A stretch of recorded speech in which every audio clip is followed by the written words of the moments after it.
Good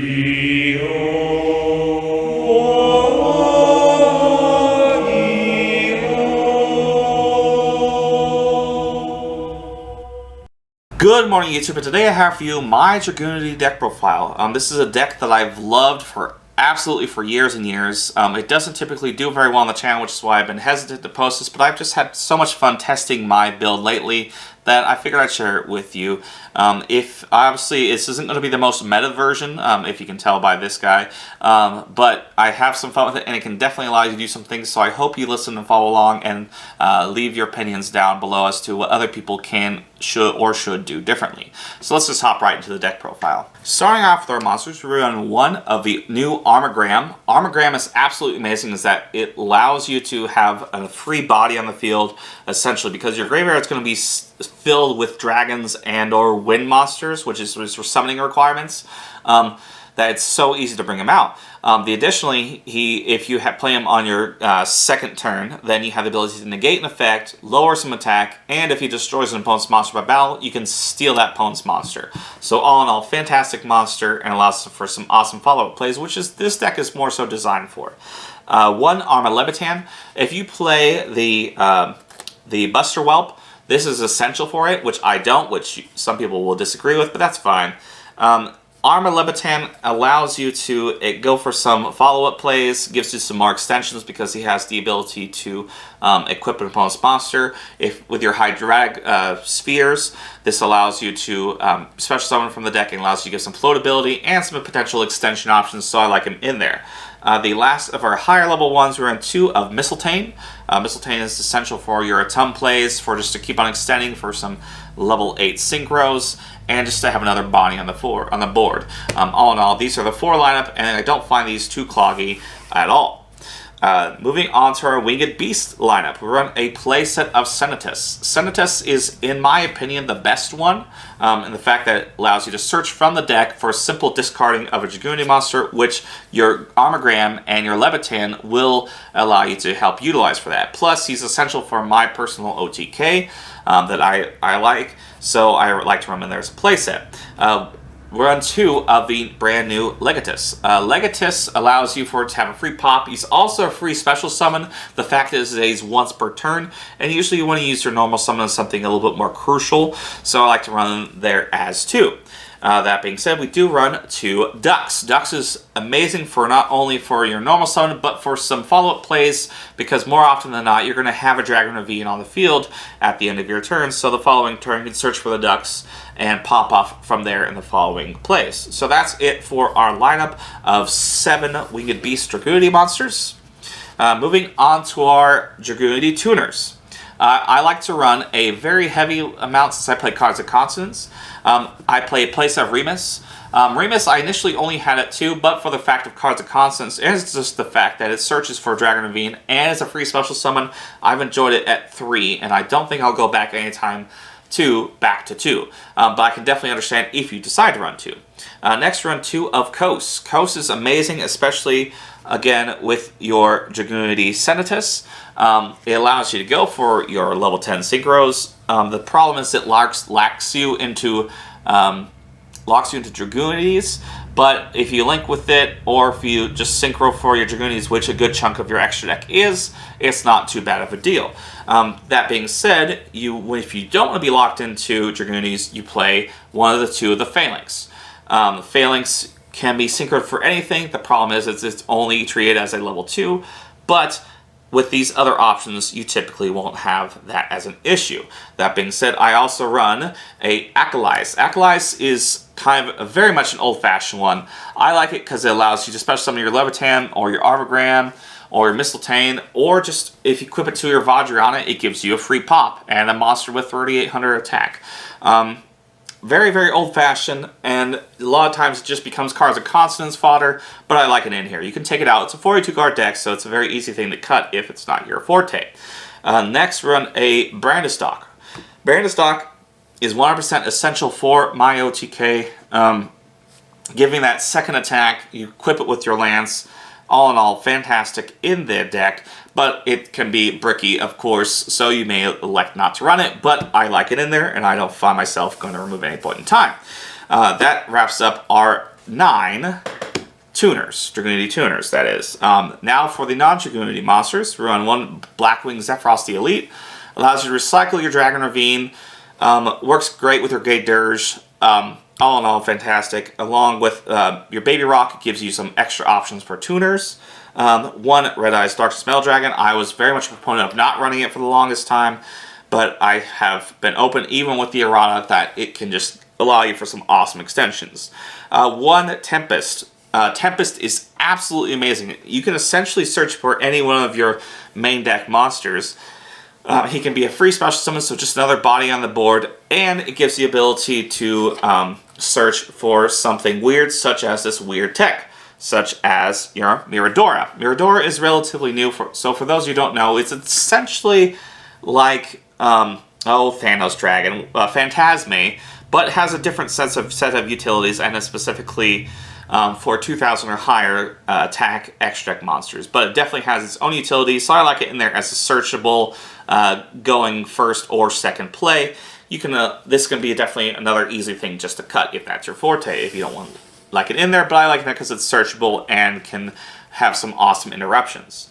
Of course, you definitely want to play, regardless of who you are, a playset of Dragon Ravine. If you're playing Dragunities and you don't play playset, you might want to reconsider, because this thing searches for all of your Dragunity cards. It either dumps them or adds them. One way or another, this card is essential to making the deck run.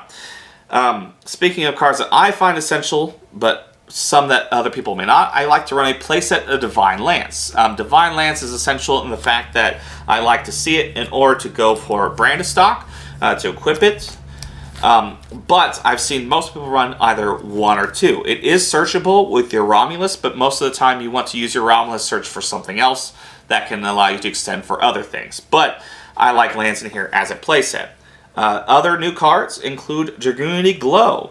I'd like to run 2 of that because it searches essentially for one of the 4 big dudes, your Mistletoe, your Armagram, or your Levitan, and gives you the ability to banish just a special summon equipped monster, which a lot of times that's what you really need this for, rather than the search, is to get the free special summon from your spell and trap card zone.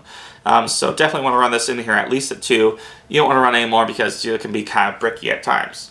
I said it earlier, but I run a playset of Cards of Constance. A lot of people elect not to run it, but I find the pluses and the potential that this card allows is just too good to pass up.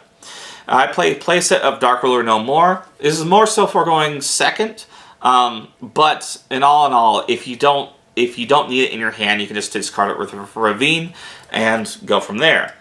Just for some one-offs, we run 1 Call by the Grave, just for some utility, of course, Terraforming to search out your Dragon Ravine, and a Triple Tactics Talent. Obviously, these cards don't need too much explanation, but I like to run them in here. And that's it for a 42-card main deck. Moving on to our extra deck, we run 2 of the Romulus. Romulus himself can allow you to search for a Dragon Ravine or a Dragunity Spell or Trap card. There are a lot of amazing new cards, but I feel the ones I've included are the ones that are most important for the extension of this deck. I'll explain more as to why I don't play some of the other ones later on, but I like to run 2 because it allows for some potential follow-up plays in the following turns, and just the ability to have very, very easy conditions to bring them out. It's too easy to pass up, in my opinion. The last of our Xyz monsters in this build is Hieratic Seal of the Heavenly Spheres. Just the ability to pop a monster and to get a free special summon is just too good to pass up for an easy rank 2. For our 1 Xyz, we run the Hieratic Dragon of Atum. This doesn't just search for Red Eyes Dark Smell Dragon. You can also use it for your Tempest. You can also use it for your Armagram, Levitan, whatever you want to do. And for the longest time, I was completely against running it, but I've seen now how amazing it can be, so that's why I run there. That's it for our Xyz and links. Now for the very heavy synchro portion, I like to have follow-up plays, so there's going to be some very, very weird choices in here. We run 1 Gay Dirge. Gay Dirge isn't too weird. Gay Dirge searches and then discards. Fantastic. Very essential to your key startup plays. We run 2 Vajranas. Vajrana allows you to equip from your graveyard any Dragunity monster. You can pop that monster to give it attack. So it's very old-fashioned. A lot of people don't run 2 anymore, but I find it so plussing and beneficial that you don't want to do that. If you wish to, also you can play Lewin. Again, I'm going to butcher a bunch of these names, but that's alright. Lewin is just essentially like a Vajrayana, but gives the ability to equip itself as well later on, so that can allow for some plays. It is a tuner, which kind of can be a deficit at times, but its plays do exist, and there is a reason for them. Next we run one of Gaybolge. Gaybolge, in my opinion, of course, is very, very old-fashioned, and most people don't want to run it. But I like to run it because if your Ascalon gets destroyed, you can special summon it, and it gives you some power plays, because more often than not, you're going to have winged beast monsters in your graveyard. So I like to run that in there as a one-off. That is it for our level 6 Synchros. We do run one Barca. Barca just allows for some extra extensions, allows you to equip all the Dragunities you want from your graveyard and go from there. Rarely will you use it as an attacker, but it does exist potentially as that point. We run one of the Ascalon. For those who don't know, Ascalon is absolutely amazing. You banish a Dragunity, not hard once per turn, to pop a card on the field, which is amazing in that aspect. If it leaves the field, then you can special summon a Synchro from your extra deck. And with the pop and the Divine Lance and the Brandistock, this is a very, very, very easy OTK that I just can't justify not running in here. I've had so much fun, and it makes the plays in an otherwise very combo-oriented deck very, very simple and linear. So I like to and definitely recommend running him in there if you're a beginning Dragunity player. I can never pronounce this name right.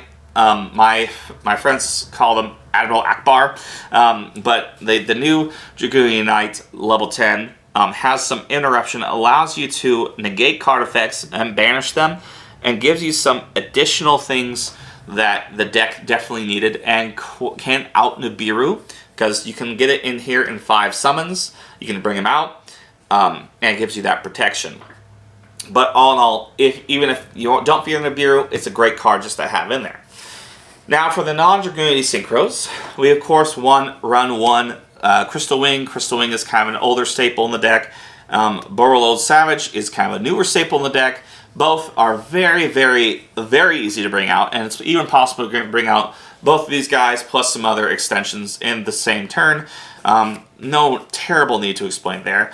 And then our very weird choice, took me a long time to decide, is a Scarlet Red Dragon Archbin. I wanted some things that could do some follow-ups, and this definitely allows for that. It's definitely, of course, a going second card and more of a last resort kind of thing, but it does exist and can allow for some extensions after that point. And that is going to wrap up my Dragunity deck profile. Again, this is a very non-traditional one that may not be the most meta-relevant, but I feel can allow for some follow-up plays, which most of the current meta builds I feel don't have the possibility as much, but I very well could be wrong there. The Guard Dragon plays are definitely the more meta versions, so there's plenty of versions out there that you can find, but I feel this allows for some different things. Now, for some of the new ones, Oblite, the Counter Trap, I feel is more of like a side deck card because it's for guaranteeing that you go first, and then guaranteeing that your opponent is very spell trap oriented. It's an awesome option for there that can be searched through your Romulus. Draft is more of a safe card, but I feel it doesn't allow for the extensions that this deck really, really likes to have, so I don't elect to run it, even though it, again, is an awesome card. And then Dragunity Whirlwind is, again, one of those things that definitely benefits from going second. It's absolutely amazing if you're going second, but for a deck that prefers to go first most of the time, it doesn't allow for as much extensive explosiveness. Let me know your opinion down below. Obviously, I'm pretty old-fashioned and kind of stuck in my ways, but in the past, this kind of a deck profile hasn't done very well on our channel, but that's what the comment section is for, is what would you do differently? How do you play Dragunities, and how do you suggest other people should? Let me know, and thank you for watching, and have a great day.